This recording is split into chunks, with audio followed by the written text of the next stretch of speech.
I was a dyslexic.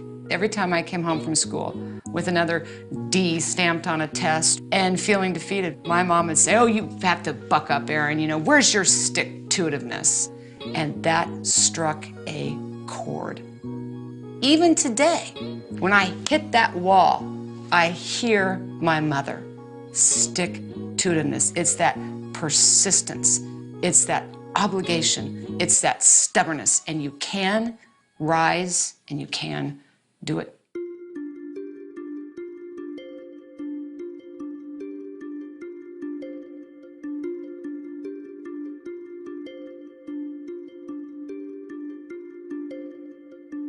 I saw medical records in there, and they were blood test results of 2 little girls.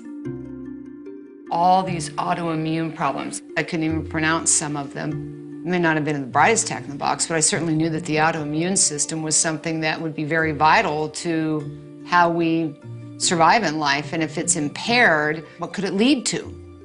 And that's when I asked Mr. Masri if I could look further into the case.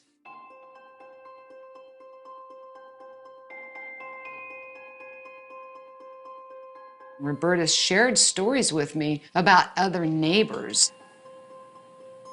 They were complaining not necessarily of diseases at first, but chronic nosebleeds, chronic skin rashes, chronic headaches, chronic fatigue, and chronic respiratory problems. I just found it odd.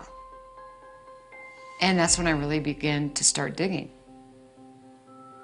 Going back out there and getting well samples myself and getting experts together and finding the documents and showing the readings, we uncovered what was a massive groundwater contamination. This groundwater had been contaminated since the 60s. PG&E knew it. It was covered up.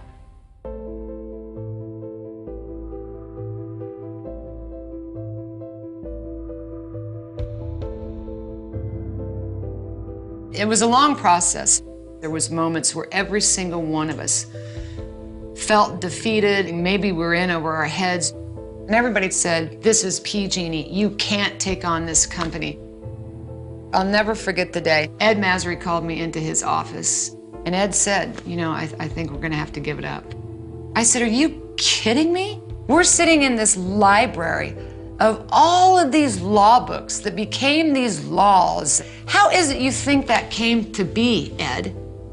Because somebody, somewhere, went out on a limb. They created law. They changed a life. They made a difference. And you're gonna give up?" No. So I'm like, let's go get him. And we did.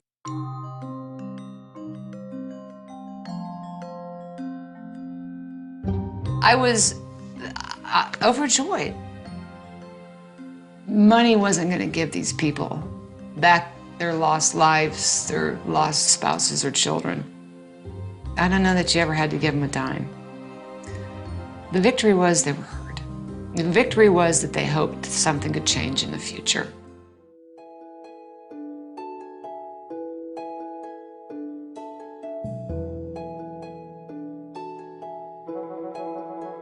Hinckley was a microcosm. I'm dealing with 1,900 Hinkleys in the United States alone. And I think those people are a beautiful representation of their uprising to be heard, not for the sake of the suit or for the money, but for the sake of what's right.